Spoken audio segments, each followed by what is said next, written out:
Welcome to new video. इस वीडियो के अंदर हम लोग क्विक सॉर्ट के बारे में पढ़ेंगे। क्विक सॉर्ट बेसिकली हमारा जो एल्गोरिथम है वो काम करता है डिवाइड एंड कन्क्वेयर की पॉलिसी के ऊपर ना। यानी कि आपके पास एक बड़ी प्रॉब्लम है, जैसे आपके पास ये एक रे है, आप इसको डिवाइड करो और देन इसको कंपेयर करो। ये इस एल्गोरिथम के ऊपर काम करता है। तो अब इसका एल्गोरिथम वर्क कैसे करता है उसको देख लेते हैं पहले। अब ऐसे कि हमारे पास एक रे होती है, जैसे ये एक रे है। आप क्या करते हो कि इसमें एक अपना मोस्ट राइट डिसाइड कर लेते हो, ये आपका मोस्ट राइट है और ये आपका मोस्ट लेफ़्ट है। और जो जो आपका मोस्ट लेफ़्ट होता है उसी को आप जे से पॉइंट कर रहे होते हो, और आई जो सा होता है वो J-1 होता है कह लो, या 0। अगर ये 1 इंडेक्स से स्टार्ट हो रहा है तो ये 0 इंडेक्स है आई आपका, या फिर लेस देन 0 है, यानी कि आपका अरे से बाहर होगा ये एक इंडेक्स। ठीक है, तो जैसे यहाँ पे देखें हमने जो आई सपोज किया वो लेफ़्ट से -1 सपोज किया, यानी जो मोस्ट लेफ़्ट है आपका, ये लेफ़्ट आपका ये है, जो भी इंडेक्स है यहाँ पे 1 है 0 है, तो उससे -1 जो सा होगा आपका आई होगा। तो अब आपने क्या करना है कि आपने इनमें से जो राइट मोस्ट एलिमेंट है ना वो आपने चूज़ कर लिया एज ए पिवट। आप लेफ़्ट मोस्ट भी कर सकते हो, आप राइट मोस्ट भी कर सकते हो, आपकी अपनी चॉइस पे। ठीक है, तो इन दिस केस हम राइट मोस्ट करें, तो जो आपका राइट मोस्ट एलिमेंट है वो एज ए पिवट चूज़ हो गया आपके पास। अब पिवट के मुताबिक आप इसका एल्गोरिथम डिज़ाइन करोगे। ठीक है, अब आप करोगे क्या कि आपके पास एक फॉर लूप है जिसमें J=1, J=L, ये J=L। ठीक है, आपने कंपेयर करना है 12 को अपने पिवट के साथ, जो भी आपका पिवट है। अभी आपका पिवट है 12 को, अगर आपने ये वाला पिवट रखा होता अपना, देन आप 14 से शुरू करते हो, इधर कंपेयर कर रहे होते। लेकिन अब आपने पिवट रखा है 14, तो आप 12 से शुरू करोगे और 14 के साथ कंपेयर करोगे। ठीक है, इफ़ यह इसका एल्गोरिथम है। अच्छा, अगर तो आपका जो ARR J है अगर लेस देन पिवट हो जाए, अगर तो ये आपका जो ARR J है ये लेस देन हो जाए पिवट के, पिवट था हमारा 14 जो से है वो लेस देन है 12 जो से लेस देन है 14 से, तो क्या होगा, आप आई के अंदर एक प्लस कर दो, आई के अंदर एक प्लस कर दो और एक्सचेंज कर दो आई और जे को। ठीक है, यानी कि अगर आई के अंदर हम यहाँ प्लस करेंगे तो ये आई भी इसको पॉइंट करने लग जाएगा। हमारे पास एक ये वाली रे है, इसमें यहाँ पे 12, यहाँ पे है 14, ये हमारा पिवट है और ये हमारा जे है। ठीक है, अगर तो हमारा ये अब देखें 12 जो सा है वो लेस देन है 14 से। ठीक है, तो आपका आई इधर है, आपने क्या करना है आई के अंदर एक इंक्रीमेंट कर दो। अब आई भी इसको पॉइंट कर रहा है और जे भी इसको पॉइंट कर रहा है, और आपने क्या करना है एक्सचेंज कर दो, यानी आई और जे को एक्सचेंज कर दो आपस में।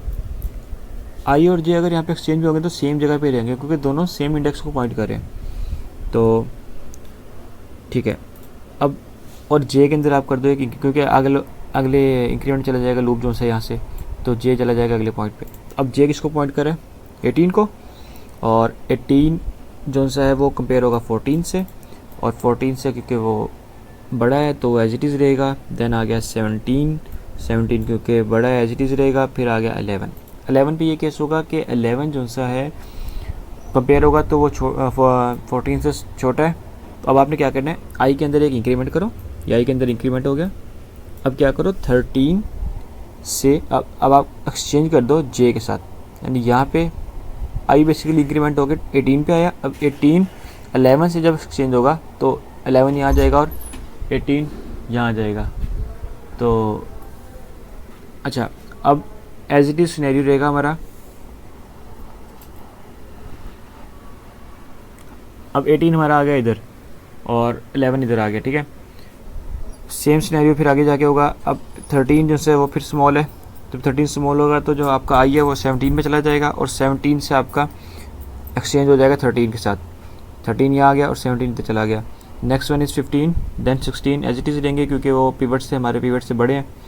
तो अब एट दी एंड जब आपका एल्गोरिथम कंप्लीट होगा, जो आपका ये फॉर लूप कंप्लीट होगा, देन आप ये देख सकते हो कि आपका जो सा पिवट है वो 14 था, क्योंकि लास्ट पे आप क्या करते हो एक्सचेंज करते हो आपके i+1 को। आई आपका इधर एग्जिस्ट कर रहा था। ठीक है, और आर आपका था इधर। ठीक है, क्योंकि आर आपका पिवट था और आपने चलाना भी r-1 पे था, यानी आपका लूप यहाँ तक चलेगा 16 तक चलेगा बस। ये देखें r-1 तक। ठीक है, तो आर आपके पास एज इट इज़ है। तो आप क्या करते हो कि आई क्योंकि सबसे स्मॉलेस्ट एलिमेंट होता है तब तक जो आपने फाइंड किया होता है, तो आप क्या करते हो कि i+1 एक्सचेंज कर दो i+1 को और आर को, यानी कि i+1 आर से जब एक्सचेंज करोगे तो आपका 14 पिवट यानी इधर आ जाएगा मिड में, और आपका जो लार्जेस्ट एलिमेंट है वो एंड पे चला जाएगा।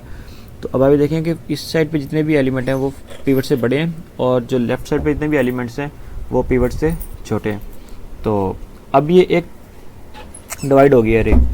अब आप इसको दोबारा एक पार्टीशन वाले इसमें क्विक सॉर्ट के अंदर भेजेंगे और देन वहाँ से दोबारा फिर पिवट डिसाइड होगा इनमें से। अब सपोज़ कि आपके पास ये अरे है 14 की एक अलग अरे है, जैसे अब ये अरे थी ना आपके पास, इसमें ये पिवट था आपका, ठीक है। और दो छोटी छोटी अरे बना लो, ये इसमें आपका ये पिवट हो जाएगा दोनों में, और देन फिर सेम एज दिस कंपेयर होगा और फिर दोबारा जो फिर पार्ट निकलेगा फिर इसकी छोटी छोटी दो अरे बना लो। मतलब आप डिवाइड करते जाओ उनको और देन उनको कंपेयर करो। इसकी अगली वीडियो में उसका होगा भी,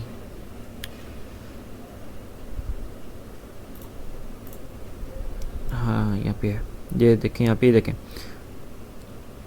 ये एक ट्री सा बन रहा है। अब इसमें ये वाली साइड एम्प्टी इसलिए जा रही है क्योंकि हमारे पास जो अरे है वो सॉर्टेड है ऑलरेडी। तो जब सॉर्टेड है तो वो हमारी पिवट वाला उधर ही रहेगा जहाँ पर वो आई, क्योंकि यहाँ पॉइंट कर रहा होगा।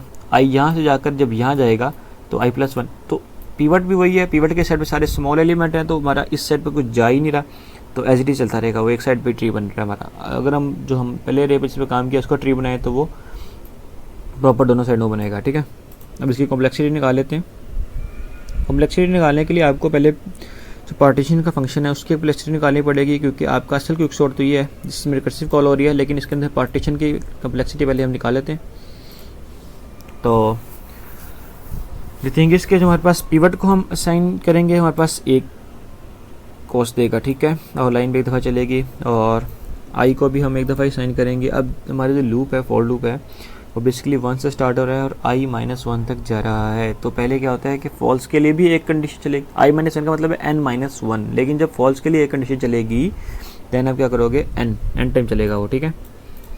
ओके, सो अगर आपकी ये भी जब ये n टाइम चलेगी लाइन, तो आपकी ऑब्वियस सी बात है ये लाइन तो चलेगी ही चलेगी n-1 टाइम, और क्योंकि n-1 टाइम चलेगी और नीचे वाली दोनों भी n-1 टाइम चलेंगी इफ़ ये कंडीशन ट्रू हो जाए, या तो ये 0 टाइम चलेंगी या फिर ये n टाइम चलेंगी, ठीक है।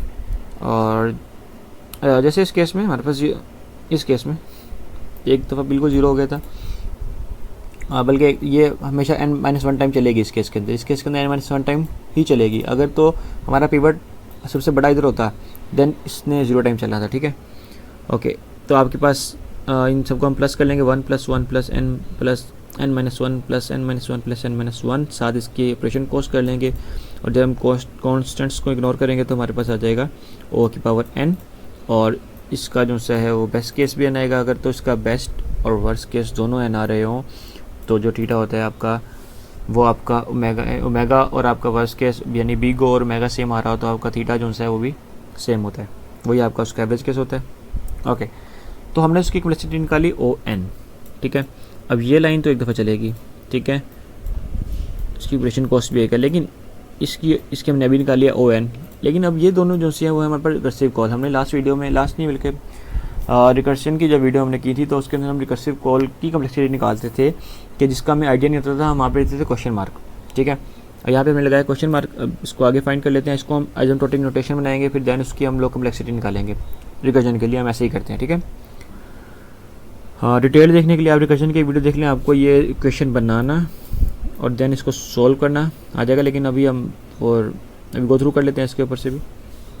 ओके, तो आप पहले इसकी कॉस्ट को लिख लें और ऑपरेशंस को लिख लें, तो आपके पास आ जाएगा, ये आप कॉन्स्टेंट इग्नोर कर दें तो एक ON आ गया आपके पास और 2 आगे क्वेश्चन मार्क, यानी कि आपको नहीं आइडिया कि उसकी कॉस्ट क्या है। तो आपने क्या किया, सपोज करो कि आपके पास एक सॉर्टेड अरे है। अगर सॉर्टेड अरे होगी आपके पास तो जो एक है ना, क्योंकि चलेगा ही एक 0 बिल्कुल 0 खाने जा रहे हैं, देखें 0 कोई एलिमेंट जा रहा, कोई एलिमेंट जा रहा, कोई एलिमेंट जा रहा, लेकिन एक तरफ प्रॉपर एलिमेंट जा रहे हैं n-1।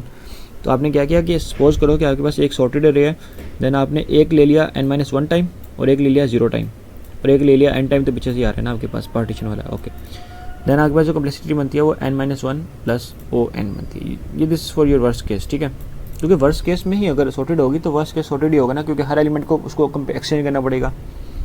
ओके,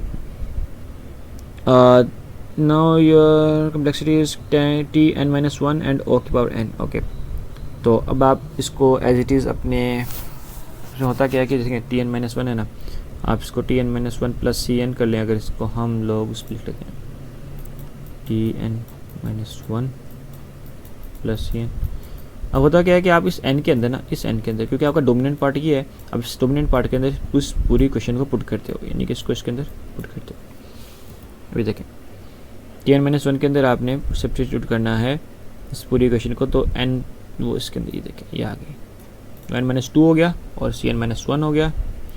तो एज इट इज़ आप करते जाएंगे, तो आपकी इसी फ्लो में पहले आप एक दफ़ा पुट करेंगे, देन आप दूसरी दफ़ा पुट करेंगे, आप देखेंगे फ्लो क्या बन रहा है ना आपका। तो फ्लो एक सीक्वेंस बन रहा है कि पहले n-1 था, n-2 हुआ, फिर n-3 हो गया, देन आपने उसको नाम दे दिया कि यार हम अगर मज़ीद पुट करते जाएँ तो n-4 5 6 हो जाएगा, तो हम उसको n-k का नाम दे सकते हैं।